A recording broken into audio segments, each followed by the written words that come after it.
Seguimos en Nuevo Siglo TV, estamos con más claves políticas, último tramo de este programa en el cual buscamos contraponer posiciones de vista, los legisladores del Frente Amplio, legisladores del Partido Nacional, Analía Piña Irúa, Jaime Trovo.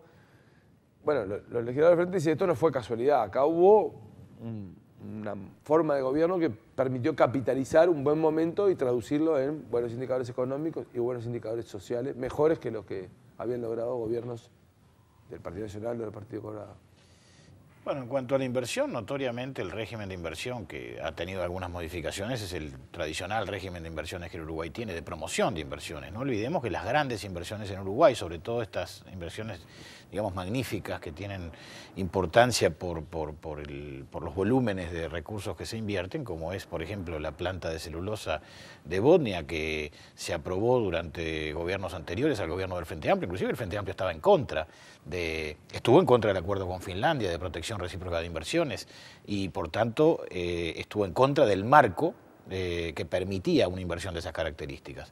Y hoy día la inversión que se va a hacer en la zona de Conchillas también son inversiones promovidas, especialmente promovidas además con regímenes especialísimos, régimen de zonas francas, con una serie de beneficios que está bien que se concedan, pero también es bueno señalarlo de acuerdo a una potencialidad que el Uruguay tiene, que no es solamente el gobierno del Frente Amplio. El Uruguay tiene una masa forestal de cerca de 1 millón de hectáreas que precisamente hoy está siendo explotada gracias a que la primera ley forestal fue impulsada en el año 1965 o 64, cuando Wilson Ferreira Aldunate era ministro de Relaciones de Ganadería, y tuvo su sanción, digamos, o su perfeccionamiento en el año 1986, durante el primer gobierno democrático, que permitió que en Uruguay hoy haya suficientes árboles como para que hayan 2 plantas de las características que hay en el Uruguay. O sea, yo creo que en el tema de la inversión hay que tener en cuenta especialmente que es cierto, hay un manejo macroeconómico adecuado. Nosotros siempre dijimos que había que trabajar en esos términos, sin perjuicio de lo cual en los presupuestos y en las rendiciones de cuentas el Frente Amplio ha aumentado en tales términos el gasto, lo que se sustenta con el aumento de la recaudación, que cuando el Uruguay asista a una crisis económica que puede asistir la región o puede asistir el país en los próximos años, seguramente va a generarse una gran crisis de carácter social. O sea, hay una artificialidad en algunos de los números de la economía que sin duda alguna en algún momento pueden llegar a generar una situación digamos, de contradicción interna muy fuerte. Y sobre todo porque además hay un detalle que me parece importante señalar.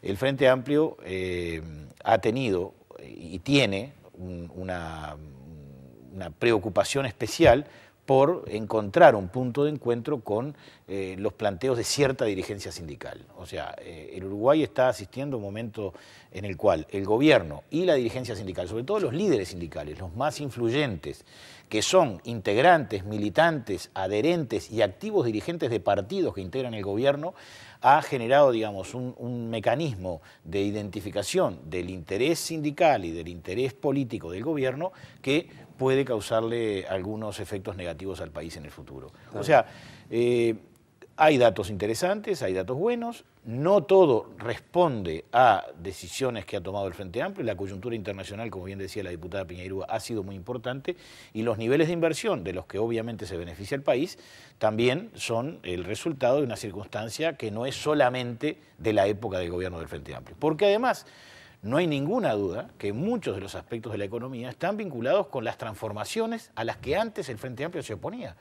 Cuando hablo de los puertos, cuando hablo de los seguros, cuando hablo inclusive de la inversión privada en algunas áreas de la producción de energía eléctrica, por ejemplo. Hoy se está señalando como un gran impulso del gobierno el desarrollo de la energía privada para la venta a la UTE. Y como ustedes saben, el marco regulatorio no es del gobierno del Frente Amplio, y los estímulos y los impulsos a la apertura de la economía del sector público son precisamente o están claramente identificados en el gobierno del Partido Nacional. Diputada Piña Irúa, los legisladores del Frente Amplio decían un gobierno del Partido Nacional sería un retroceso, y fundamentalmente una de las cosas que plantean es en los términos de equidad social.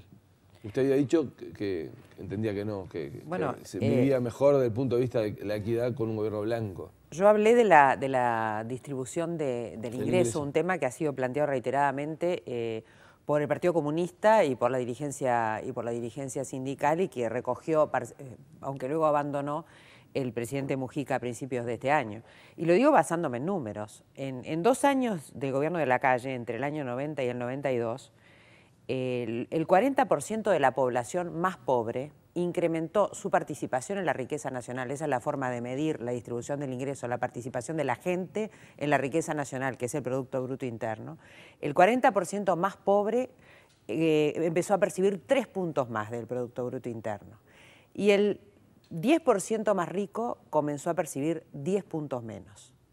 En cambio, durante el gobierno del Frente Amplio, las personas, el 40% más pobre, solo incrementó su participación en la riqueza en 2 décimas del PBI, mientras que los más ricos redujeron su participación solo en 1.7 puntos, en 1.7%. Quiere decir que durante el gobierno del Partido Nacional se favoreció en la distribución del ingreso mucho más a los sectores más pobres que durante el gobierno del Frente Amplio. Es más, que el gobierno del Frente Amplio ha favorecido más a las clases más altas y a la clase media alta que a la gente más pobre. Y este es un dato de la realidad, eso lo arroja las cifras. Yo no saqué estos cuadros, no los inventé, yo saco las cifras de las publicaciones oficiales. El diputado Asti hablaba de la negociación colectiva y del incremento de los salarios. Es bien sabido que yo soy partidaria de la negociación colectiva y que me parece muy bien que los salarios se hayan incrementado. Pero eso abarca solo un segmento de la población. Ni la población más rica es asalariada, ni la más pobre, que normalmente trabaja en el sector informal, es asalariada. Cuando hablamos de informalidad, yo no me refiero a las personas que están afiliadas o no, no están afiliadas al Banco de Previsión Social, porque eso es una forma incorrecta de abordar el tema de la informalidad. Sino, ¿a qué? El sector informal es, las personas que trabajan en el sector informal son aquellos que buscan una estrategia de sobrevivencia distinta a los trabajos tradicionales. Por ejemplo, los clasificadores de residuos. Esa es una estrategia de sobrevivencia. Ellos pertenecen al sector informal de la economía. Ese sector ni negocia colectivamente, ni está representado en el PIT-CNT, no tienen voz.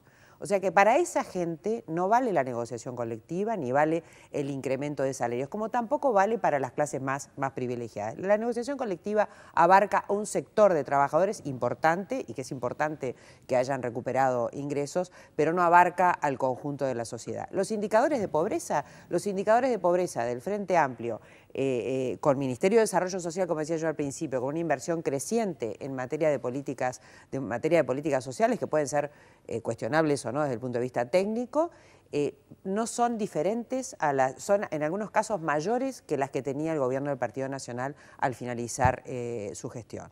Con lo cual digo, aquí no hay nada de lo que jactarse, porque en realidad y no hay diferencias, o sea, más bien que en el caso de la distribución del ingreso, el Partido Nacional operó mejor a través de sus políticas. Hay que recordar además que durante el gobierno del Partido Nacional se creó el Ministerio de Vivienda, Ordenamiento Territorial y Medio Ambiente, que de inmediato empezó a construir viviendas. Si hay algo que ha fracasado durante el gobierno de la izquierda, porque no lo consideró una prioridad el doctor Vázquez, no entiendo por qué, y en este periodo si hay algo con lo que ha fracasado es la política de vivienda, que es una política social y de integración por excelencia. Digo, ha fracasado rotundamente, recién ha tenido tratamiento en el Parlamento, en el Senado, el proyecto de vivienda para la vivienda de interés social, de promoción social, y el plan Juntos, que es el plan del presidente, ha sido un rotundo fracaso, porque a pesar de que no tiene marco legal, como lo dijo el presidente, está siendo ejecutado en una cuestión ahí media poco transparente, pero está siendo ejecutado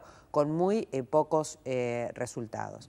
Hay que recordar también que en esos periodos de gobierno de unidad nacional, que fue la forma en que los partidos tradicionales buscaron para lograr tener apoyo parlamentario, que no lo tenían, a diferencia del Frente Amplio, que tiene mayoría parlamentaria, se aprobó la reforma de la Seguridad Social y se crearon las administradoras de Fondo de Ahorro Previsional. Es cierto que hay un sector del Frente Amplio, empezando por el presidente del BPS, que no están de acuerdo, pero también es cierto que hay figuras de gobierno que apostaron a la inversión de las AFAPs en vivienda, por ejemplo, porque necesitan recursos. Y es cierto también que el equipo económico no ha querido tocar reformular este sistema de seguridad social, que le permitió, entre otras cosas, al Banco de Previsión Social dar superávit, como lo ha anunciado a tambor batiente el actual presidente del BPS, que, como repito, se opuso a esta reforma del sistema.